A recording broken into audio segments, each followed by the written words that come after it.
আসসালামু আলাইকুম। Lifestyle with বউ শাশুড়ি পেজের পক্ষ থেকে আপনাদেরকে স্বাগতম জানাচ্ছি। আশা করি আপনারা সবাই ভালো আছেন।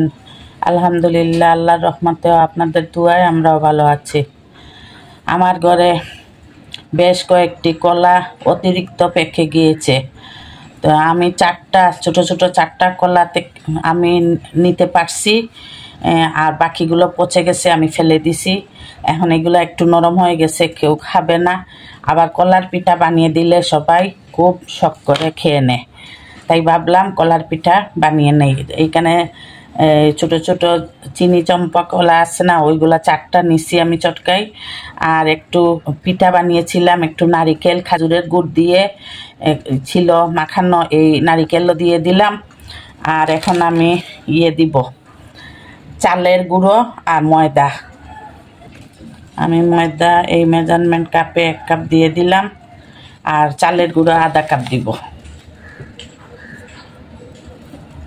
আধা কাপ চালের গুঁড়ো, আর বেকিং পাউডার দিব আধা চামচ। এই যে একটু লবণ দিব,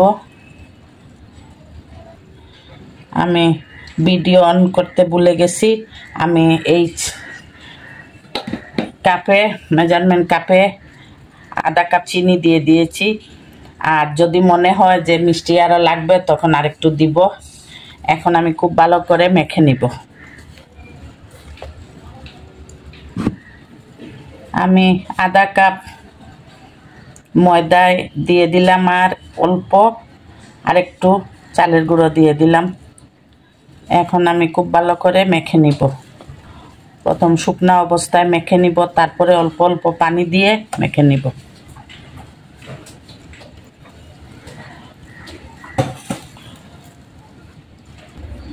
আমার মাখানো হয়ে গিয়েছে। আমি এটার মধ্যে ছোট ছোট 4টা কলা, একটু নারিকেল, আদা মেজারমেন্ট কাপে আধা কাপ চিনি, 1.5 কাপ ময়দা, আর 1 কাপের চেয়ে একটু কম চালের গুঁড়ো দিয়ে দিয়েছি। আর চায়ের চামচে আধা চামচ বেকিং পাউডার আর 1 চিমটি লবণ দিয়ে মাখিয়ে নিয়েছি। এখন 10 মিনিটের জন্য আমি রেস্টে রেখে দিব। 10 মিনিট আমার রেস্টে রাখা হয়ে গিয়েছে। আপনারা এইভাবে পাকা কাঁঠাল, পাকা আম, কলা, তাল এইভাবে পিঠা বানিয়ে খেতে পারেন। তেলও আমার গরমে দিয়ে দিয়েছিলাম, তেলও হয়ে গিয়েছে। এখন আমি এইভাবে একটু করে তেলে ছেড়ে দিব।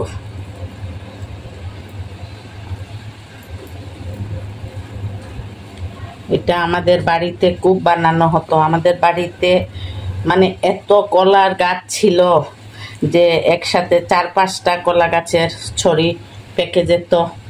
আর আমরা মাশাআল্লাহ ভাই বোন, চাচাতো ভাই বোন ছিলাম অনেক, আমরা খেয়েও শেষ করতে পারতাম না। তো যেগুলা বেশি পেকে যেত, আমার আম্মা, দাদি, আমার বোনরা মিলে, সবাই মিলে এইরকম। আর আগের দিনের তো গ্রাম দেশে ওই রকম নাস্তা টাস্তাও পাওয়া যেত না। এই পিঠাটিটাই ছিল ভরসা, যে কোনো পিঠা। প্রত্যেক দিন সন্ধ্যাবেলা একটা পিঠা থাকতো। আর যেই দিন পিঠা বানানোর কিছু থাকতো না, ওই দিন মুড়ি মাখা। এখন না কত কিছু বের হইছে, এখন গ্রামে গেলে বোঝাই যায় না যে এটা গ্রাম। বিশেষ করে আমার বাবার বাড়ির সিলেটের বড়লেখা, অনেকে নাম শুনছেন। বড়লেখায় আমার বাড়ি, মানে টাউনের চেয়েও উন্নত হয়ে গেছে, অনেক অনেক মফস্বল থেকে উন্নত হয়ে গিয়েছে। দিয়ে দিলাম, একদিক হওয়ার পরে অন্য দিক উল্টিয়ে দিব। এই আমি একটা একটা করে উল্টিয়ে দিচ্ছি। আগে আমার আম্মা এরা তো আর বেকিং পাউডার টাউডার দিত না, এরা অনেকক্ষণ আগে মাখিয়ে রেখে দিত, এমনিতেই ফুলে ফুলে ডুল হয়ে যেত। একটা অনেকক্ষণ সময় নিয়ে ফেটতো, কলা ময়দা একসাথে করে ফেটে নিত, ফেটতে ফেটতে এমনিতেই ফুলে যেত। বেকিং পাউডার টাউডার কিছুই দেওয়া লাগতো না।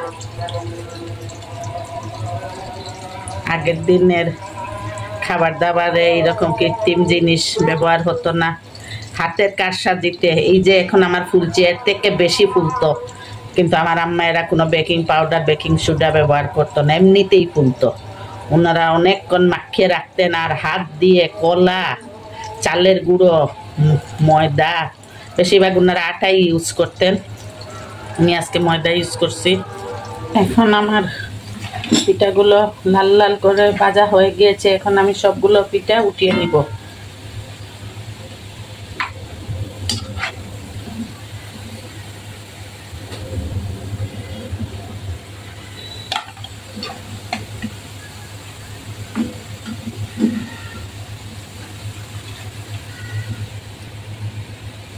এই দেখেন উঠিয়ে নিয়েছি, এখন আবার বাকিগুলো দিয়ে দিব।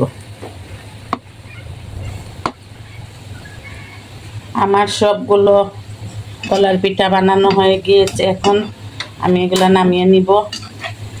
আপনারা যদি এইভাবে না খেয়ে থাকেন তাহলে একবার ট্রাই করবেন, ইনশাল্লাহ খেতে ভালো লাগবে।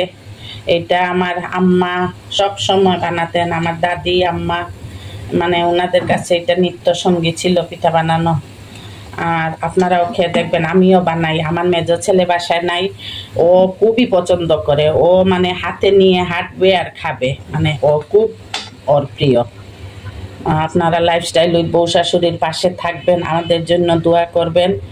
আর ফেসবুক পেজ থেকে যদি ভিডিওটি দেখে থাকেন তাহলে লাইক কমেন্ট শেয়ার করে দিবেন এবং ফলো দিয়ে আমাদের পাশে থাকবেন। আর যদি ইউটিউব চ্যানেল থেকে ভিডিওটি দেখে থাকে তাহলে সাবস্ক্রাইব করে নেবেন। ইনশাল্লাহ আপনাদের সাথে আবার দেখা হবে। আল্লাহ হাফেজ। আসসালামু আলাইকুম ওয়া রাহমাতুল্লাহি ওয়া বারাকাতুহু।